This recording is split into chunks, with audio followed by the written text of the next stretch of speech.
Només que posen els gols, no el percentatge de xuts a porta que entren.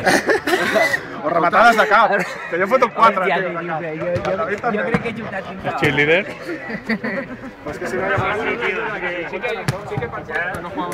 Exacte. Som 5, toca descansar. Que descansem la setmana vinent? Tenim 6 punts. Si no heu de guanyar cap partit, nosaltres tots. Ja està, estan classificats. Ah, sí? Farigoles, Castellà.